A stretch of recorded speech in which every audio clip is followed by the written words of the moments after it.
Olá, galerinha do sétimo ano! Nessa aula de número 53, nós vamos aprender juros compostos. Além dos juros simples, que nós vimos na aula anterior, também temos um conceito diferente, que é juros compostos. Juros compostos, ele é usado muito em transações comerciais, principalmente as financeiras bancárias. E esse tipo de juro, os rendimentos são sempre incorporados ao montante no término de cada período. E isso acontece que fica juros sobre juros. Então, sempre você vai pagar um pouquinho mais se for calculado como juros compostos.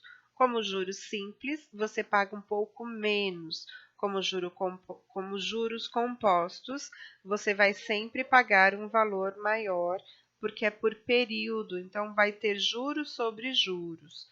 Então, vamos lá, vamos à situação número 1. A caderneta de poupança é talvez um dos exemplos mais simples sobre a aplicação de juros compostos. De maneira simplificada, quando um cliente possui uma conta bancária, ele pode depositar certa quantia de dinheiro como investimento. É como se ele estivesse, na prática, emprestando dinheiro para o banco. Por isso, esse cliente tem um rendimento de juros pagos pelo uso dessa quantia depositada. Assim, considere que outro cliente tenha depositado R$ 1.000 em um mês, com a taxa de juros a 0,6% durante 3 meses. Qual deverá ser o rendimento final após esse trimestre? Então, aqui, galera, na resolução, ele vai calcular mês a mês os juros que a pessoa vai receber de volta. Então, no primeiro mês, os juros serão calculados sobre o capital inicial depositado. Então, depositou R$ 1.000, a taxa é 0,6% ao mês, no tempo de um mês. Quando eu faço a conta dos juros, que nós aprendemos lá no módulo anterior, vai dar R$ 1.006. No segundo mês, o valor ele já está alterado, porque a gente não resgatou no primeiro mês 1.006. Então, 1.006 a uma taxa de 6% ao ano.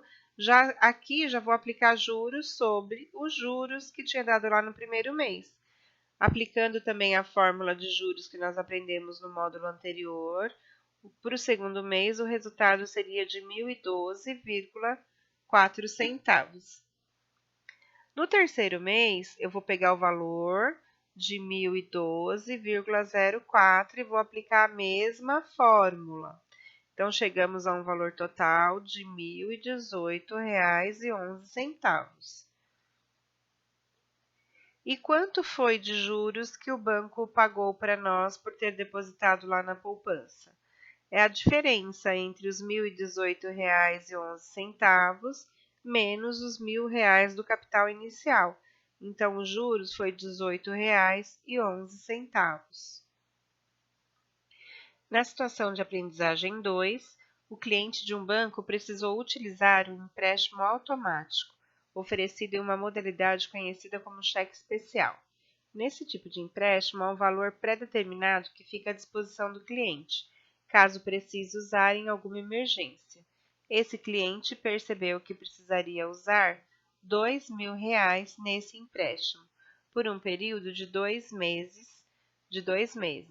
Os juros cobrados são de 10% ao mês, desconsiderando a cobrança de outras taxas que geralmente ocorre, e a ausência de depósito ou retirada nesse período, qual o valor que ele deveria devolver ao banco após 2 meses?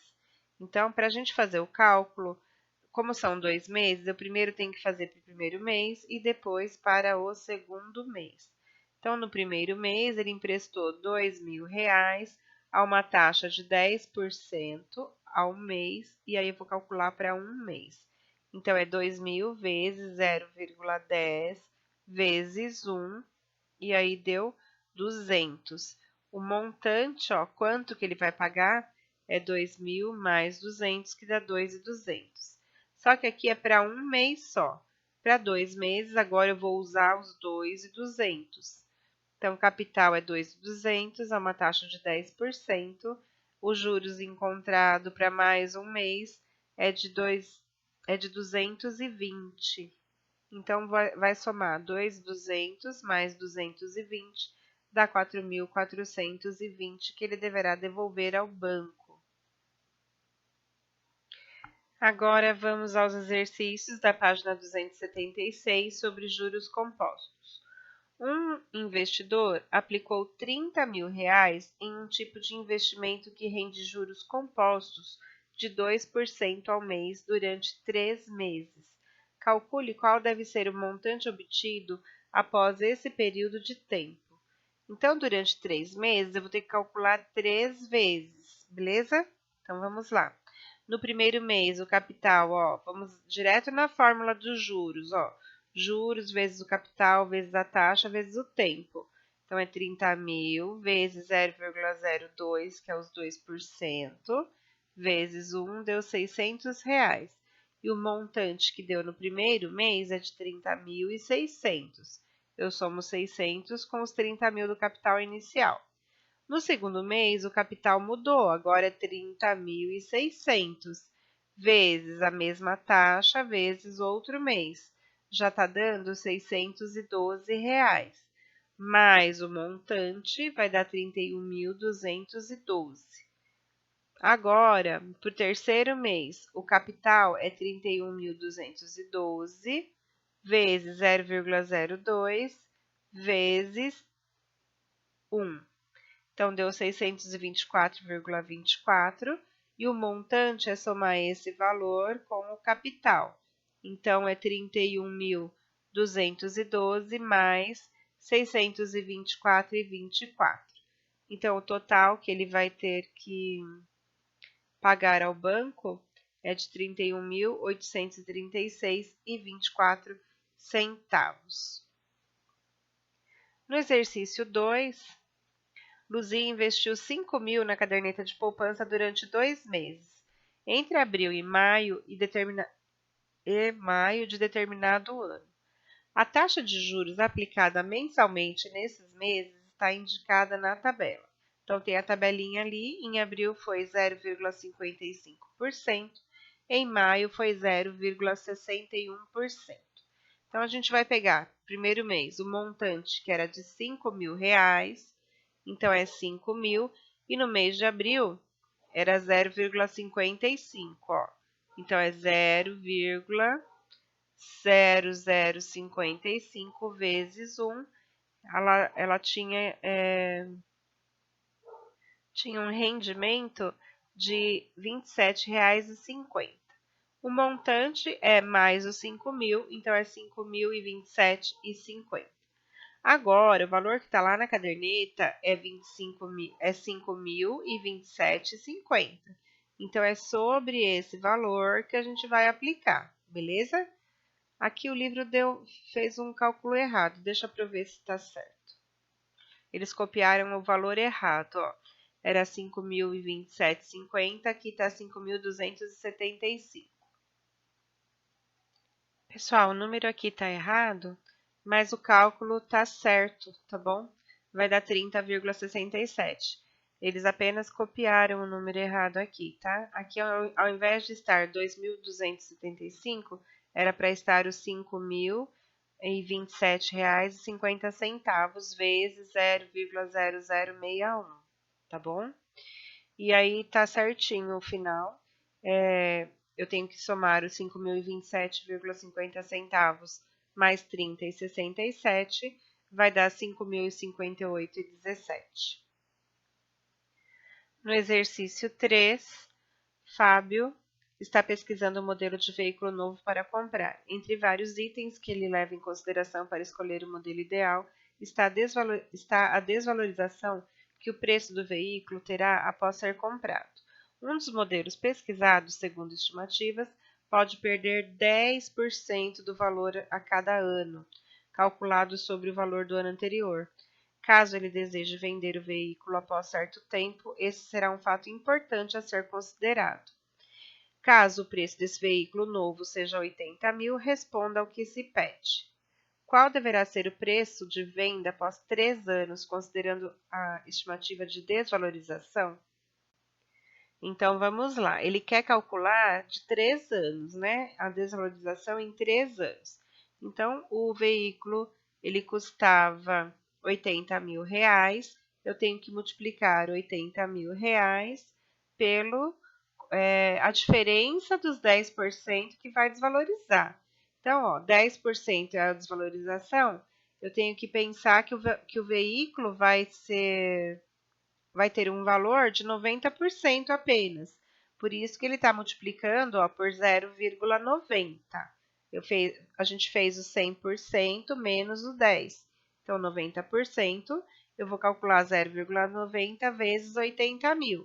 Dá 72.000. Então, ó, no primeiro ano, o carro já vai valer apenas 72.000. No segundo ano, agora eu vou multiplicar o 0,90 por 72.000, porque é o valor que já encontrei aqui no primeiro ano, né? Então, ó, multiplicou 0,90 por 72.000, deu 64.800. Está desvalorizando muito, né? Olha lá, no terceiro ano, o carro já vale 64.800 vezes o 0,90, deu 58.320. Olha lá, 80.000 caiu quase 50%, né? Ó, de 80.000 para 58.000 caiu muito, né? Desvalorizou muito esse carro. Então, até isso a gente tem que pensar na hora de comprar um veículo. Na letra B, considerando o valor obtido no item anterior, qual será a diminuição total em porcentagem do preço do veículo em relação ao preço de compra de um novo? Então, agora ele quer saber a taxa de porcentagem. Então, nós vamos pegar o valor do último ano da desvalorização, que é o 58.320, e dividir por 80.000, que era o preço inicial, para saber a taxa de porcentagem. E aí, quando dividiu, encontrou-se 0,729, 72,9%. Para saber quanto desvalorizou, porque aqui era o valor dos 90%, é quanto que o carro valia. A diferença de 100% menos 72% é o valor que desvalorizou o carro. Então, foi quase 30%. Ó. A desvalorização foi de 27,1% em relação ao preço de compra.